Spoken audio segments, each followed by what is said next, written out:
교우 여러분, 오늘도 수고 많으셨습니다. 주님 안에서 평안하시길 빕니다. 하나님께서 우리와 함께 하십니다.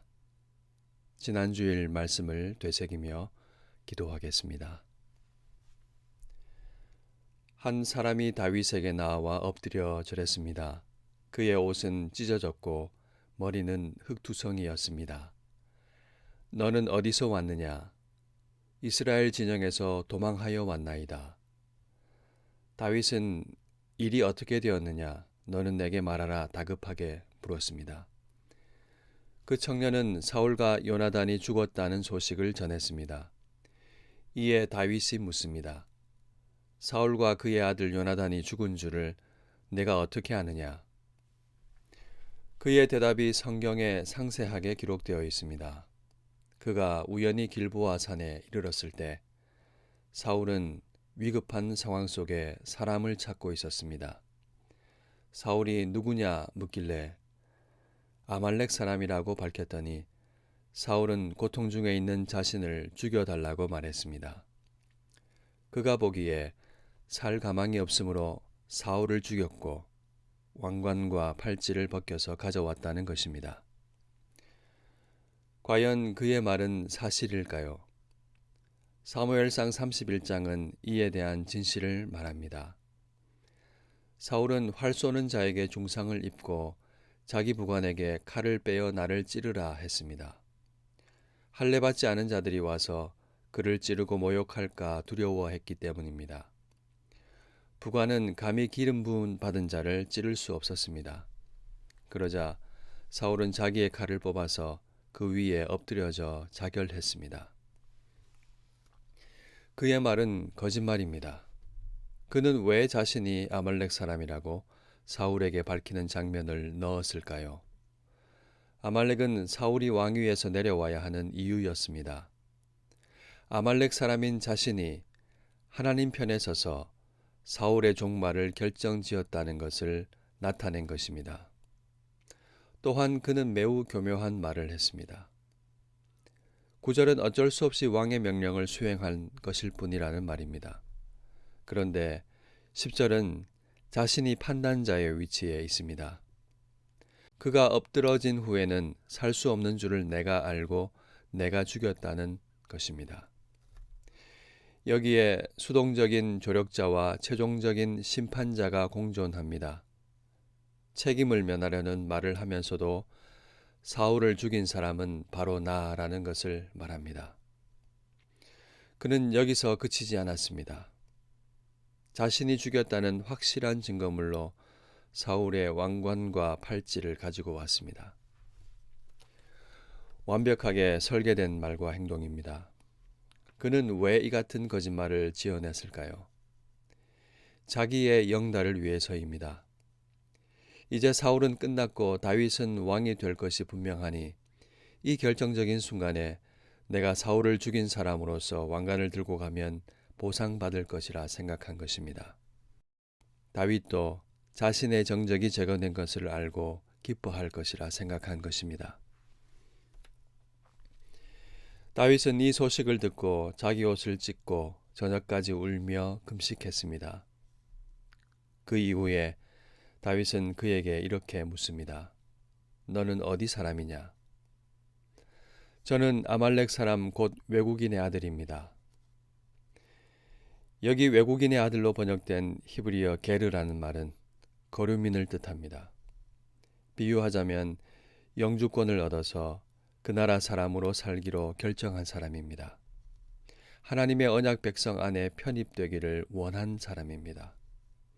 이 사람은 여호와가 누구인지 모르거나 율법을 모르는 사람이 아닙니다. 네가 어찌하여 손을 들어 여호와의 기름 부음 받은 자 죽이기를 두려워하지 아니하였느냐?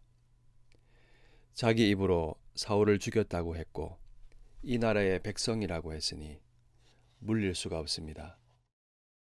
이로써 그가 한 모든 말은 자기에게로 돌아오게 되었습니다. 그 모든 것은 안 되는 줄 알면서도 기름 부음 받은 자를 죽인 살인자가 자기 자신임을 증언하는 것이 되었습니다. 자기 꾀에 자기가 넘어갔습니다. 자기가 지어낸 정교한 이야기에 자기 죄가 확정된 것입니다. 다윗은 이 사람을 처형했습니다.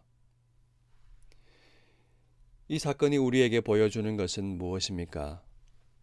우리가 선택하여 말하는 이야기와 행동은 하나님의 주권과 하나님의 나라를 어떻게 여기고 있는지 드러냅니다. 이 사건은 우리에게 탐욕을 목도하게 합니다. 탐욕의 형상은 우상입니다. 우상은 하나님의 다스리는 방식을 신뢰하지 않고 하나님 자리에 자기 뜻을 앉히는 것입니다. 이것이 바로 하나님의 주권에 대한 가장 깊은 도전입니다. 하나님 나라는 무엇입니까? 선하신 하나님께서 절대 주권을 가지시고 실패 없이 다스리는 나라입니다. 선하신 하나님의 주권을 믿는 이 나라의 백성은 어떻게 삽니까? 내 머리로는 다 이해되지 않아도 하나님을 믿기에 하나님의 뜻에 순종하며 삽니다. 다윗이 사울의 옷자락만 베었던 것은 선하신 하나님의 주권과 다스림을 믿었기 때문입니다. 그래서 악을 악으로 갚지 않을 수 있었습니다. 하나님 나라의 진정으로 사는 사람이 이런 힘을 가집니다. 비록 지금은 해결되는 것이 없어 보이고 여전히 괴롭지만 선하신 하나님의 다스림을 받고 있음을 믿기에 그렇게 할 수 있습니다. 그 사람은 구체적으로 어떻게 삽니까? 내가 가진 힘을 내 마음대로 사용하지 않고 남용하지 않습니다. 그 나라에 사는 사람은 자기 위에 계신 하나님을 바라봅니다. 하늘의 상전이신 하나님이 계시며 보고 계심을 알기에 힘없는 사람을 위협하지 않습니다. 위에 계신 하나님 왕을 바라보고 그 왕의 뜻을 따라 나에게 있는 힘을 섬기는 데 사용합니다. 우리를 위해 이렇게 사신 분이 계십니다. 하나님 나라 왕으로 오신 예수 그리스도입니다. 그분은 나라를 세우기 위해서 남의 피를 흘리지 않으셨습니다. 권능을 정적을 제거하는 데에 사용하지 않으셨습니다. 주님은 우리를 하나님 나라 백성 삼기 위하여 십자가에서 자기 피를 흘리셨습니다. 십자가는 탐욕을 무너뜨리는 하나님 나라의 방식입니다. 우리가 평소 선택하는 이야기, 우리말의 태도와 방향은 하나님 나라를 어떻게 여기고 있는지를 드러냅니다. 탐욕은 알면서도 두려워하지 않고 살게 합니다. 여러분은 어떤 말을 하며 어떻게 살고 계십니까? 하나님 나라는 내 인생의 도약대가 아니라 선하시고 영원하신 하나님께서 우리를 다스리시는 나라입니다. 말로 다 할 수 없는 사랑과 영광의 나라입니다. 이 나라에 살면서 그 영광을 맛보지 못하는 것보다 더 큰 비극은 없습니다. 하나님 나라를 안다고 해서 다 하나님 나라 사람인 것은 아닙니다. 사람은 입에서 나오는 열매로 말미암아 배부르게 되나니 곧 그의 입술에서 나오는 것으로 말미암아 만족하게 되느니라. 죽고 사는 것이 혀의 힘에 달렸나니 혀를 쓰기 좋아하는 자는 혀의 열매를 먹으리라. 이 청년은 혀를 쓰기를 좋아하다 그 혀의 열매를 먹은 사람입니다. 하나님 나라는 말에 있지 않고 오직 능력에 있습니다. 하나님의 다스림을 받으며 주님의 말씀을 따라 사는 일상이 우리가 실제로 어디에 살고 있는지를 드러냅니다.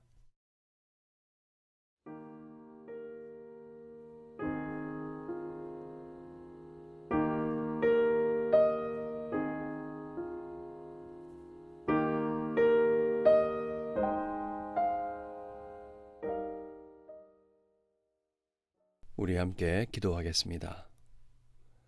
알면서도 두려워하지 않고 말씀보다 자기 뜻을 앞세웠던 우리를 긍휼히 여겨 주소서. 탐욕의 우상을 분별하고 버리게 하소서.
십자가 앞에서 다시 하나님 나라의 방식을 배우게 하소서. 우리에게 있는 힘을 주님의 뜻을 따라 바르게 사용하게 하소서.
우리의 말과 행동이 하나님의 주권을 증언하게 하소서. 순종의 일상으로 하나님 나라에 살게 하시고 그 나라의 의와 평강과 희락을 누리게 하소서.